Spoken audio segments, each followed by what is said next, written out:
about the whole adult breastfeeding thing. This was Brother Abbas, mashallah. Abbas, yes, yeah. It probably was him. And you watch the David Wood video, and they do the same thing. Now, for me, when I first kind of approached the whole issue of this, it was like, oh, well, that's weird. Obviously, because it's the first reaction to it. It's not strange to hear that and think, oh, well, that is strange.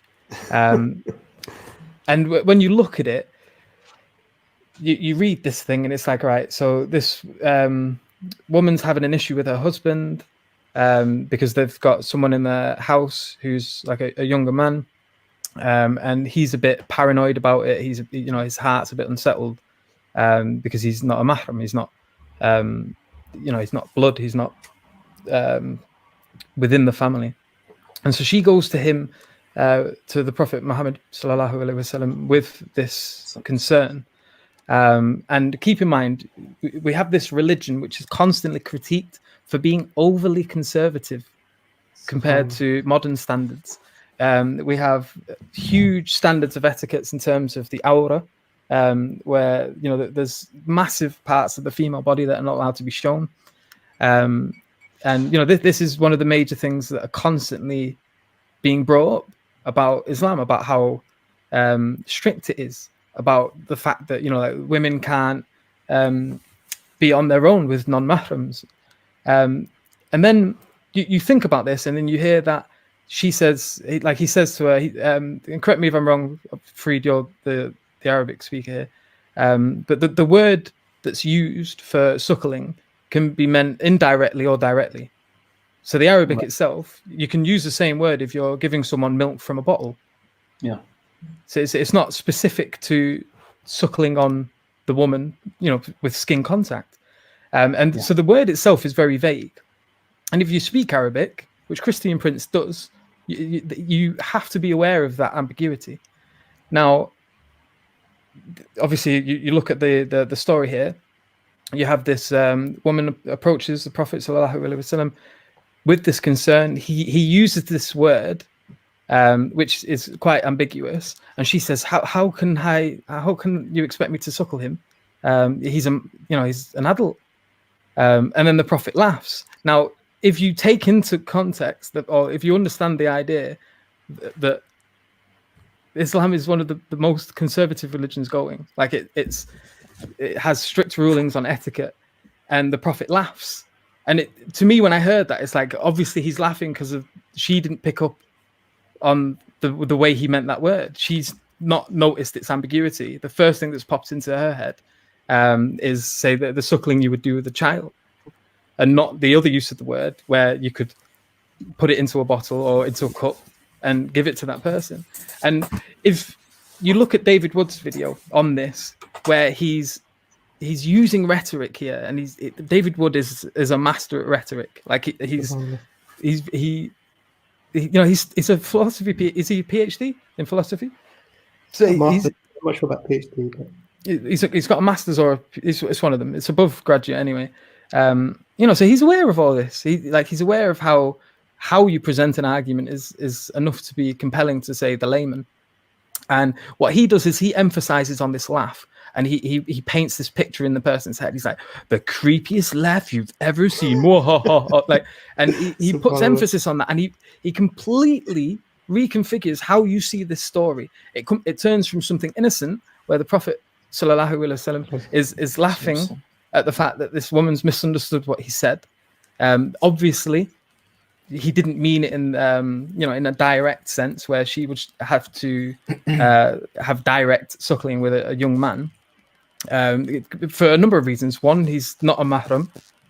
Two, like, you can't show your aura to anyone. Like, and when you these are rules, this is like commanded within Islam. You can't break. Any going beyond that is haram. And if you understand that that's haram, you understand then that the word suckling here is meant in the indirect sense, not the direct sense, because the direct means to do a lot of things that have already been forbidden. And so it's obvious what he meant. And it's obvious that the laugh was a playful one, like, oh, you've misunderstood me.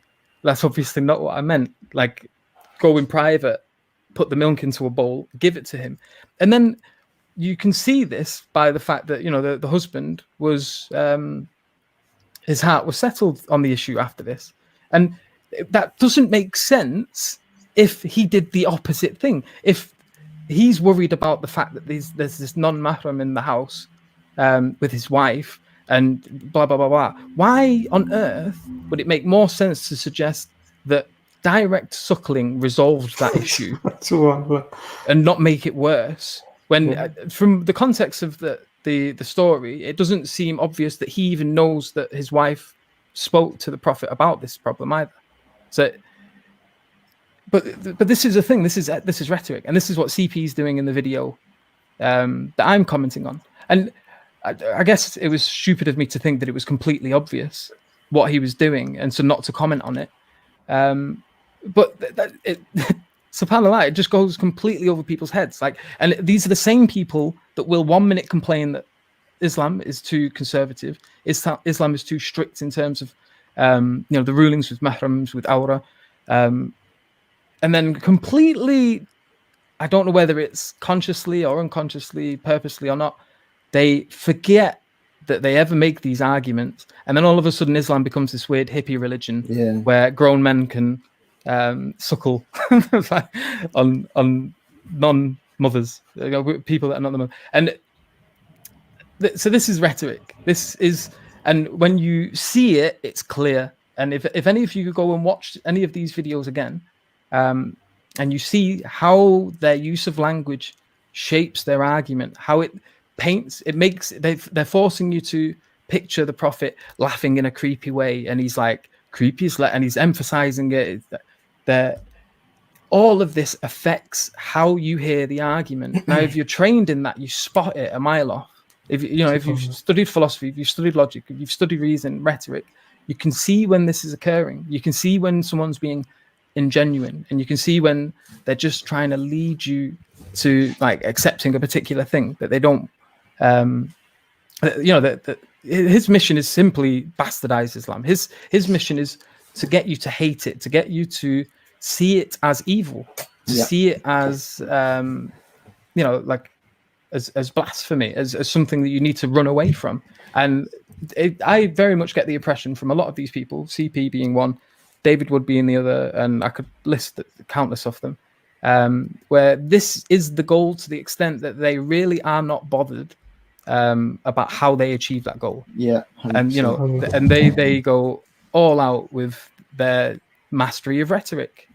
And you'd be surprised, Yusuf. You know, I mentioned the videos that I made 12, 13 years ago. They were on this very topic. Subhanallah. So this is something that it just does the rounds. It just keeps coming around. And I remember at the time, and this is think back over a decade, but there's a hadith where I think it's Salama, may God be pleased with her, who was one of the wives of the Prophet, peace be upon him, who says that this event was an exception. Specifically, this son who'd grown up with this woman in her household before this concept of mahram and non-mahram would, you know, become clear in the religion. So he was in this grey area where she had raised him as a son, and now suddenly, okay, there's no such thing as actually adoption. You have to, you know, this is someone who would be a non-mahram for you, and her husband was upset with this. So we have a clarification of the event, and that the fact this is an exception just for I think the person, the Sahaba's name was Salim. I can't remember the full, but Salam Mawla Abi Hudayfa. Subhanallah. So the evidence is even there that it's an exception, and so it's not a generalized everyone can go ahead and do this. But the way that it's presented is you'll get lots of links to different readings of the same hadith to make it seem as if many people were given this concession, this not concession, but this ruling. But it's only for one person. Ever only for one person. That's probably the thing to highlight it. And we have the hadith that says that this was simply that, and the Prophet's wives, you know, may Allah be pleased with them, all said that this was not something they would consider to be allowed, except for this one case where the Prophet, peace be upon him, allowed it. But so your point really about learning the rhetoric and recognizing the caricature, making a caricature out of what the Prophet Muhammad peace upon him was is a key thing to understanding argumentation. So Jazakallah khair, I appreciate that insight from both of you. Alhamdulillah. No problem. Bismillah.